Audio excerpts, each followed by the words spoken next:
பிரகாசம் அடிகளார் மிக பல ஆண்டுகள், ஏறக்குறைய 50 ஆண்டுகளுக்கு மேல் தமிழ் தொண்டு ஆட்சியவர். அவர் சொல்லுகின்ற இந்த வார்த்தைகளையே சொல்லி நான் பேராசிரியர் ராஜராஜன் அவர்களை தொடர்ந்து பேச அழைக்கின்றேன். அவர் குறிப்பிட்டு சொல்லுவார், ஒவ்வொரு தந்தையும் என்ன சேவை செய்திருக்கின்றார் என்பதை மிகச் சிறப்பாக சொல்லுவார்.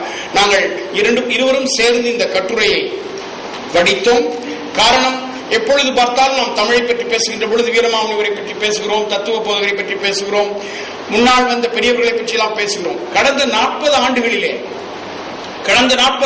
நம்முடைய தந்தை லூத்துசாமி போன்றவர்கள், தந்தை வி. ஞானப்பிரகாசம் போன்றவர்கள், தந்தை ராஜமாணிக்கனார் போன்றவர்கள் மிகப்பெரிய தொண்டை தமிழுக்கு ஆட்சி இருக்கிறார்கள். அதை பற்றி யாரும் பேசுவது கிடையாது. ஆக இந்த செம்மொழி மாநாட்டிலே இந்த கடந்த 40 ஆண்டுகளிலே பணியாற்றிய தந்தைகளை பற்றி, அவர்களுடைய பெருமைகளை பற்றி, அவர்கள் செய்திருக்கின்ற சேவைகளை பற்றி கூற நான் பேராசிரியர் அழைக்கின்ற பொழுது அருள் முனைவர் வி. ஞானப்பிரகாசம் அவர்கள் சொல்லுகின்ற இந்த வார்த்தைகளையே கூறி என்னுடைய முன்னுரை முடிக்கிறேன்.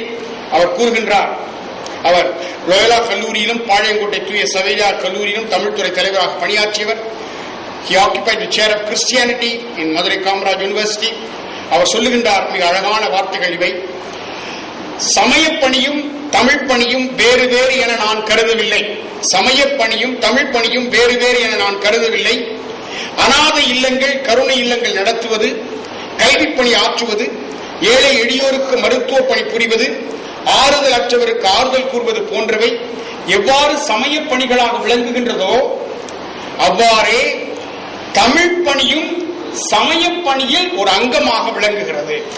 இதை நீங்கள் அனைவரும் மிக மகிழ்ச்சியோடு ஏற்றுக்கொள்ள வேண்டும் என்று உங்களை அன்போடு வேண்டி கேட்டுக்கொண்டு பேராசிரியர் ராஜராஜன் அவர்களை பேச அழைக்கின்றேன். வணக்கம். பேராயர் உள்ளிட்ட அவைக்கு என்னுடைய பணிவான வணக்கங்கள்.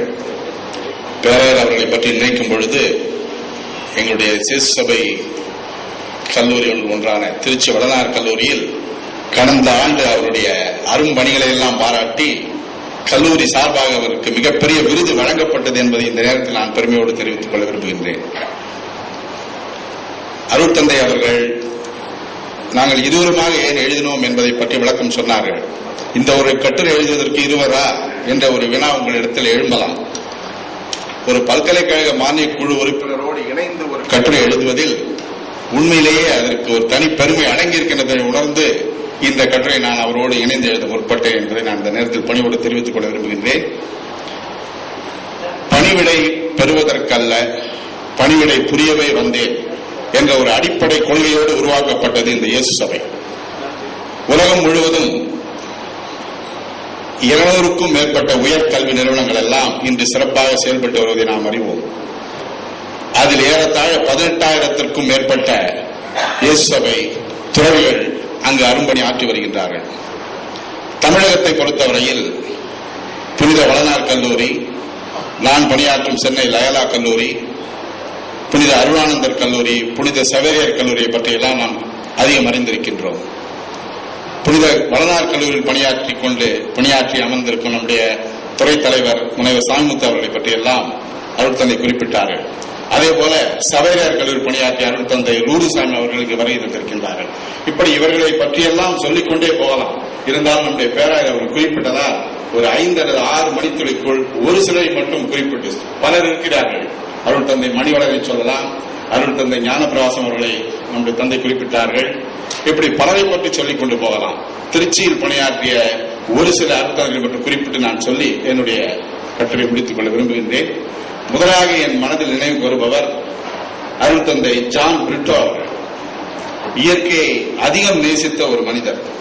நீண்ட காலம் திருச்சியில், தற்பொழுதெல்லாம் முதல்வராக இருப்பது எவ்வளவு பெரிய காரியம் என்று உங்களுக்கு தெரியும். நீண்ட காலம் முதல்வராக இருந்து அரும்பணியாற்றியவர்கள். செண்பகனூரில் இருக்கக்கூடிய சுற்றுச்சூழல் மையத்தின் பொறுப்பாளராக இருந்து இன்று பல அரும்பணியாற்றி வருகின்றார்கள். தமிழில் பேசுவது என்பதெல்லாம் அவருக்கு மிக உயர்ந்த ஒரு பேராக நினைப்பவர். அருமையான ஆய்வு கட்டுரைகளை வழங்கியிருக்கின்றார். செண்பக சோலையிலே என்று இங்க இருக்கக்கூடிய சுற்றுச்சூழல் பாதிப்புகள் எல்லாம் மையப்படுத்தி பல கட்டுரைகளையும் நூல்களை எல்லாம் கொடுத்தவர். அவரை இந்த நேரத்தில் நினைவு கூறுவது மிகவும் ஆற்றி வரும் அருட்தந்தை அவர்கள் மிகுதியான நூல்களை தமிழுக்கு தந்தவர்.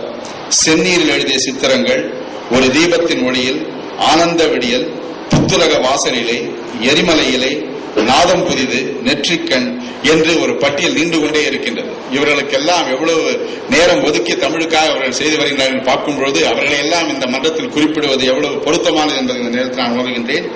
அருள் தந்தை மைக்கேல் அமரதாஸ் அவர்களை பற்றி சொல்ல வேண்டும். தமிழிசைக்கு தொண்டாற்றிய அருள் தந்தையர்களுள் அடிகளார் அவர்கள் குறிப்பிடத்தக்கவர். மேநாட்டு இசை குறியீடுகளுடன் கர்நாடக இசையில் பாடல்கள் பலவற்றை வெளியிட்ட பெருமை இவருக்கே உரியது என்று சொல்லலாம். இசையினை அனைவரும் எளிதாகவும் தெளிவாகவும் பயில்வதற்கு இசை எளிது என்ற இதழையெல்லாம் நடத்தி பெருமை சேர்த்தவர். அதே போல கலைமாமணி செல்லத்துறை அடிகளார் அவர்களை குறிப்பிட வேண்டும். தென்னக இசையியல், கர்நாடக இசையியலில் ராகங்கள் முதலான நூல்களை தமிழுக்கு தந்தவர்.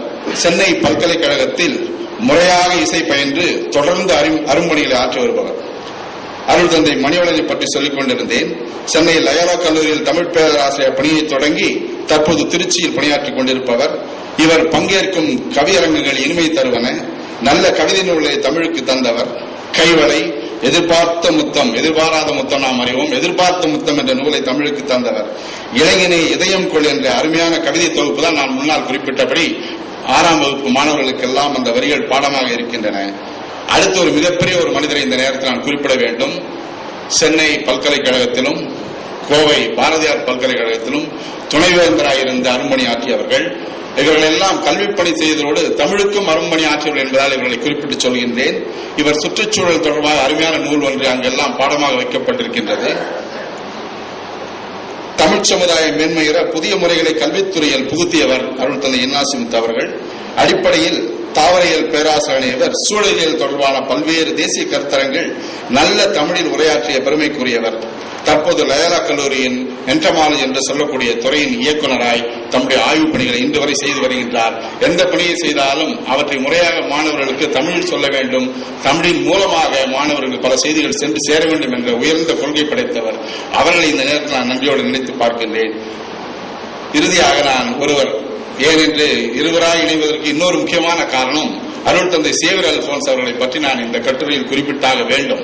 கட்டுரையாளராக அவர் இருந்தாலும் அவருடைய பணிகள் நம்முடைய பேராயர் குறிப்பிட்டது போல நலிந்தோரை மனதில் கொண்டு உயர்கல்வி பெற முடியாமல் பல பேர் இன்று தத்தளித்துக் கொண்டிருக்கின்றார்கள். அவர்களெல்லாம் மனதில் நிறுத்தி அந்த சமுதாய கல்லூரி என்று இந்த உலகமே வியக்கும்படி அற்புதமான ஒரு கான்செப்ட், ஒரு கருத்தை உருவாக்கி இன்று சென்னையிலே அதற்கு முழு பொறுப்பாகவும் இருந்து இன்று பல கல்லூரிகள் தொடங்குவதற்கு காரணமாக இருந்த ஒரு பெருமை சேர்த்தவர். அவரை இந்த நேரத்தில் நான் நன்றியோடு பாராட்டுவது என்பது பொருத்தமாக இருக்கும். பல்வேறு தேசிய கருத்தரங்களில் நல்ல தமிழில் உரையாற்றி பெருமை சேர்த்தவர். இயேசு சபை இவ்விதம் இறைப்பணியோடு தமிழ்ச் செம்மொழியின் மேன்மையை உணர்ந்து ஆற்றிய பணிகள் எல்லாம் வரலாற்றில் இடம்பெறத்தக்கன. தொடக்கத்தில் அருள் தந்தை குறிப்பிட்டது போல வீரமானவை பற்றியெல்லாம் இப்பொழுது நாம் சொல்ல தேவையில்லை. அருள் தந்தை அதே போல ராபர்ட் டி நோபலி அவர் வேதத்தில் மிகப்பெரிய ஆராய்ச்சி மையம் ஒன்று லயோலா கல்லூரி இருந்து செயல்பட்டுக் கொண்டிருக்கின்றது. இப்படியெல்லாம் ஆராய்ச்சிக்கெல்லாம் முக்கியத்துவம் கொடுத்தவர்கள். அதன் மூலம் சிறந்த ஆய்வுகளை எல்லாம் அதில் உருவானவர் தான் நம் முன்னால் அமர்ந்திருக்கக்கூடிய பேராசிரியர் முனைவர் சாமிமுத்து ஐயா அவர்கள். அவரை பற்றி சொல்லும் பொழுது, அவருடைய ஆய்வை பற்றி குறிப்பாக சொல்லும் பொழுது சின்ன சவேரியார் என்பவரை பற்றி அவருடைய ஆய்வு செய்திருக்கின்றார். அவரும் ஒரு இயேசுவை துறவியானவர். அவருடைய அரும்பணிகளை எல்லாம் நாளை அவருடைய அமர்வில் அவர் எடுத்துச் சொல்வார். அவருக்கு ஆய்வு வழிகாட்டியாக இருந்தவர் முனைவர் ராச மாணிக்கனார் அவர்கள். அவர்களை பற்றி மட்டும் சொல்லி என்னுடைய உரையை நான் விரைவாக முடித்துக் கொள்ள விரும்புகின்றேன்.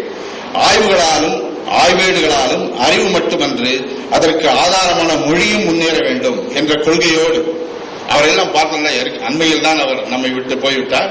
அவ்வளவு தூரம் வீரமாமுனிவருடைய கையெழுத்து பிரதிகளை எல்லாம் சேகரித்து வைத்திருந்தவர்.